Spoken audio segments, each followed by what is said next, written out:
Study with তুহিনদায় সবাইকে স্বাগত। আমি তুহিননাথ। আজকে আমরা পড়বো ইতিহাসের গুরুত্বপূর্ণ দুটো প্রশ্ন সম্পর্কে এবং প্রশ্নের যে অপশানগুলো রয়েছে সেই অপশানগুলোকে নিয়ে আমরা বিস্তারিত আলোচনা করব। তো শুরু করার আগে সবাইকে বলি, চ্যানেলটাকে অবশ্যই সবাই একটু সাবস্ক্রাইব করে দিও, লাইক করো এবং কমেন্ট করো। ক্লাস 11-এর ফার্স্ট সেমিস্টারে যারা পড়ছো তাদের জন্য বলবো যে আমার টেলিগ্রামে স্টাডি উইথ তুহিনদা নামে চ্যানেল আছে এবং হোয়াটসঅ্যাপেও চ্যানেল আছে এই নামে। তোমরা চ্যানেলটাকে অবশ্যই জয়েন করো, আমি লিঙ্ক তলায় দিয়ে দেবো। সেখানে আমি বিভিন্ন এমসিকিউ প্যাটার্নের প্রশ্ন রাখি যেগুলো পরীক্ষায় আসতে পারে এবং তোমাদের এই প্রশ্নগুলো পরীক্ষায় খুবই হেল্পফুল হবে। তাছাড়া তোমরা যে কোনো নোট সম্পর্কে জানতে চাইলে সেখানে এসএমএস করতে পারো এবং তোমাদের যদি কোনো এনকোয়ারি থাকে সেখানেও তোমরা জানাতে পারো বিষয়গুলো, সেগুলো আমি তোমাদের বলে দেবো। বেশ, তো আজকে শুরু করা যাক। দক্ষিণ ভারতে একমাত্র মহাজনপদের নাম কি? তো ভিডিও পজ করে তোমরা উত্তর দিতে পারো। তো আমি বলে দিচ্ছি, দক্ষিণ ভারতের একমাত্র মহাজনপদের নাম কি? তো দক্ষিণ ভারতের একমাত্র মহাজনপদের নাম ছিল অসমক। ঠিক আছে, আমরা জানি মহাজন পদের সংখ্যা কতগুলো ছিল? 16টা ছিল। 16টা মহাজন পদের সংখ্যা ছিল। 16টা মহাজন পদকে ঐক্যবদ্ধভাবে বলা হতো ষোড়শ মহাজন পদ। ষোড়শ মহাজন পদ। ঠিক আছে, তাহলে ষোড়শ মহাজন পদ কাকে বলা হতো? 16টা মহাজন পদকে ঐক্যবদ্ধভাবে বলা হতো ষোড়শ মহাজন পদ। তাহলে মহাজন পদের সংখ্যা কতগুলো? 16টা। এই 16টার মধ্যে সমগ্র ভারতবর্ষ জুড়ে কি না মহাজন পদ ছিল, তার মধ্যে দক্ষিণ ভারতে অবস্থিত ছিল একমাত্র মহাজন পদ অসমক। ঠিক আছে, দুটো বিখ্যাত মহাজন পদ ছিল ব্রিজি এবং মল্ল। কি নাম? ব্রিজি এবং মল্ল। এই মহাজন পদ দুটো গণতান্ত্রিক ছিল। গণতান্ত্রিক মানে সেখানে রাজাকে নির্বাচন করে বসানো হতো।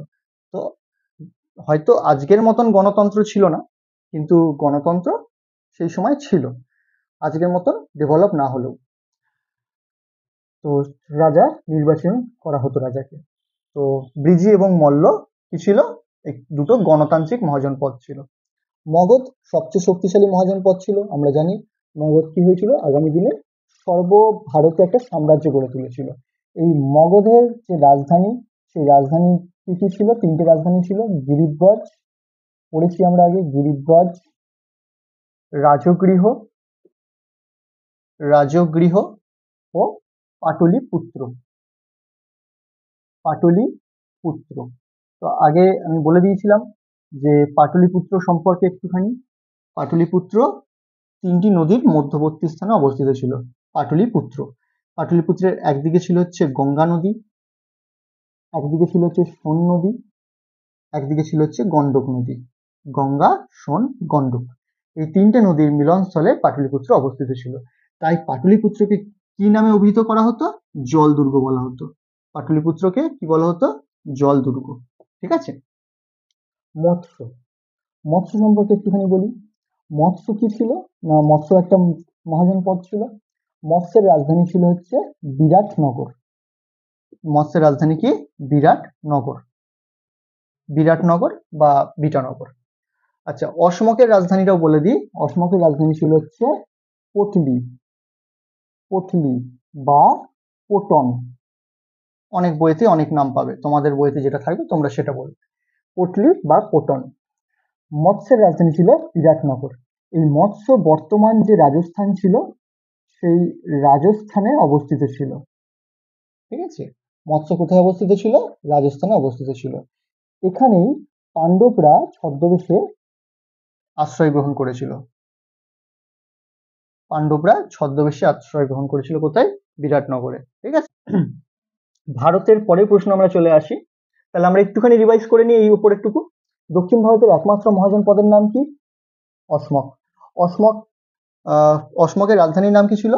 পটলি বা পটন। মহাজন পদের সংখ্যা কতগুলো ছিল? 16টা। 16টা মহাজন পদকে ঐক্যবদ্ধভাবে কি বলা হতো? ষোড়শ মহাজন পদ বলা হতো। ব্রিজি এবং মল্ল ছিল কি? দুটো গণতান্ত্রিক মহাজন পদ। ঠিক আছে, রাজাকে নির্বাচন করা হতো। মগধ ছিল কি? সবচেয়ে শক্তিশালী মহাজন পদ। এর প্রথম রাজধানী ছিল হচ্ছে গিরিব্রজ। গিরিব্রজকে গিরিদুর্গ বলা হতো। তারপরে হয় রাজধানী রাজগৃহ এবং শেষে পাটলিপুত্র। পাটলিপুত্রের তিন দিকে তিনটে নদী ছিল, গঙ্গা, সোন, গন্ডক। পাটলিপুত্রকে জলদুর্গ বলা হতো। বেশ, পরের প্রশ্ন, ভারতের প্রথম ঐতিহাসিক সম্রাট কে ছিলেন? বলো, ভিডিও পজ করে দাও, পজ করে উত্তর দাও। ভারতের প্রথম ঐতিহাসিক সম্রাট কে ছিলেন? না, ভারতের প্রথম ঐতিহাসিক সম্রাট ছিলেন চন্দ্রগুপ্ত মৌর্য। কে ছিলেন? চন্দ্রগুপ্ত মৌর্য ভারতের প্রথম ঐতিহাসিক সম্রাট। চন্দ্রগুপ্তের প্রধানমন্ত্রী ছিলেন হচ্ছে কৌটিল্য। নাম সবাই শুনেছ, কৌটিল্য। কৌটিল্য বা চাণক্য, চাণক্যের প্রকৃত নাম ছিল হচ্ছে বিষ্ণুগুপ্ত। বিষ্ণুগুপ্ত, ঠিক আছে, বিষ্ণুগুপ্ত চাণক্য। তো চাণক্যের প্রকৃত নাম কি? বিষ্ণুগুপ্ত। তিনি একটা গ্রন্থ লিখেছিলেন, গ্রন্থটার নাম কি সবাই জানো? অর্থশাস্ত্র। খুব ইম্পর্টেন্ট গ্রন্থ, ঠিক আছে। চন্দ্রগুপ্তের প্রধানমন্ত্রীর নাম কি ছিল? চন্দ্রগুপ্তের প্রধানমন্ত্রী ছিল হচ্ছে কৌটিল্য বা চাণক্য বিষ্ণুগুপ্ত। কৌটিল্য বা চাণক্যের প্রকৃত নাম কি? বিষ্ণুগুপ্ত। তার লেখা গ্রন্থের নাম কি? অর্থশাস্ত্র, ঠিক আছে। আচ্ছা, চন্দ্রগুপ্ত মৌর্যের রাজসভায় মেগাসথিনিস নামক একজন গ্রিক দূত এসেছিলেন। কি নাম? মেগাসথিনিস। মেগাসথিনিস নামক একজন গ্রিক দূত এসেছিলেন। এই গ্রিক দূত কার দূত ছিলেন? সেলুকাস নিকাটরের দূত ছিলেন। কি নাম? মেগাসথিনিস। তার লেখা গ্রন্থের নাম ইন্ডিকা। মেগাসথিনিসের লেখা গ্রন্থের নাম কি ছিল? ইন্ডিকা। তিনি কান্দাহার থেকে এসেছিলেন। তো চন্দ্রগুপ্ত মৌর্যের রাজসভায় মেগাসথিনিস একজন গ্রিক দূত হিসেবে উপস্থিত ছিলেন। তো কার দূত ছিলেন তিনি? সেলুকাস নিকাটরের দূত ছিলেন, ঠিক আছে। সেলুকাস নিকাটর কে ছিল? আলেকজান্ডারের সেনাপতি ছিল। কে ছিল? আলেকজান্ডারের সেনাপতি ছিল সেলুকাস নিকাটর। তার সেই সেলুকাস নিকাটরের দূত ছিল মেগাসথিনিস। তিনি চন্দ্রগুপ্ত মৌর্যের রাজসভায় এসেছিলেন এবং তিনি একটা গ্রন্থ লিখেছিলেন। গ্রন্থটার নাম হচ্ছে ইন্ডিকা।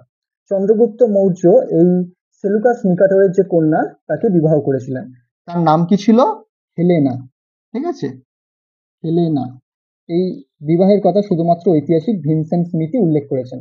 বাকি অনেক ঐতিহাসিকরা এটাকে মিথ্যা বলে চালিয়েছেন যে এরকম কিছু ঘটনা ঘটেনি, মানে তাকে বিবাহ করেনি, ঠিক আছে। যাই হোক, সেটা বিতর্কের ব্যাপার। তো চন্দ্রগুপ্ত মৌর্য তাহলে তার প্রধানমন্ত্রী কে ছিল? কৌটিল্য। বেশ, তারপরে আমরা বিম্বিসারকে দেখব। বিম্বিসার, চন্দ্রগুপ্ত মৌর্য সম্পর্কে বলে রাখি, চন্দ্রগুপ্ত মৌর্য দুটো শিলালিপি চালু করেছিল, মহাস্থান এবং সগৌড়া। অর্থাৎ চন্দ্রগুপ্ত মৌর্যের সময় বাংলায় দুর্ভিক্ষ হয়েছিল, সেই দুর্ভিক্ষে ত্রাণ দেওয়া হয়েছিল। তো মানে রেশনিং সিস্টেম করা হয়েছিল। এটা কোত্থেকে জানা যায়? না, মহাস্থান শিলালিপি থেকে জানা যায়, ঠিক আছে। তো দুটো শিলালিপি, মহাস্থান এবং সগৌড়া। অজাতশত্রু, অজাতশত্রু আমরা জানি, ঠিক আছে। আচ্ছা, তার আগে বিম্বিসার বলি। বিম্বিসার আমরা জানি হর্যঙ্ক বংশের প্রতিষ্ঠাতা ছিল। হর্যঙ্ক, ঠিক আছে, হর্যঙ্ক বংশের প্রতিষ্ঠাতা কে ছিল? বিম্বিসার, ঠিক আছে। তো হর্যঙ্ক বংশের প্রতিষ্ঠাতাকে বিম্বিসার একদিন পড়িয়েছি। এই বিম্বিসার একটা উপাধি নিয়েছিল, শ্রেণিক। কি উপাধি নিয়েছিল বিম্বিসার? শ্রেণিক, ঠিক আছে। তো বিম্বিসার শ্রেণিক উপাধি নিয়েছিল। তার পুত্র ছিল হচ্ছে কে? অজাতশত্রু। এই অজাতশত্রু একটা উপাধি নিয়েছিল কুনিক। অজাতশত্রু কি উপাধি নিয়েছিল? কুনিক।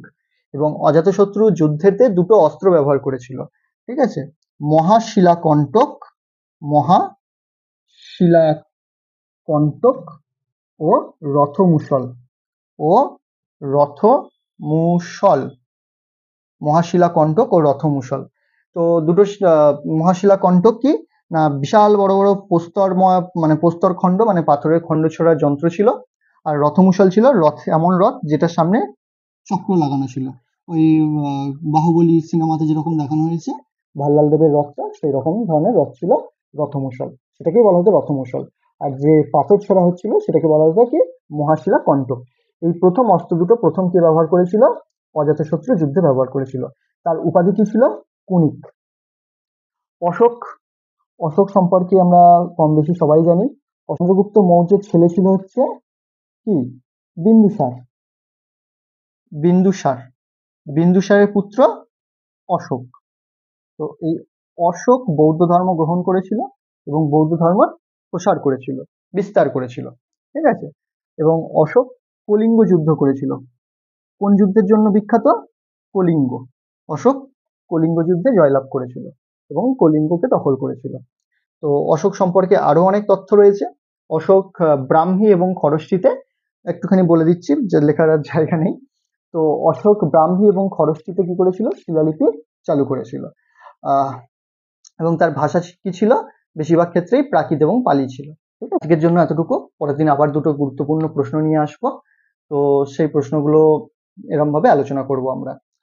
তো যদি ভিডিওটা ভালো লাগে, ইনফরমেটিভ লাগে, তাহলে সবাই লাইক করো, কমেন্ট করো, আর অবশ্যই টেলিগ্রাম চ্যানেলটিকে জয়েন করো সবাই।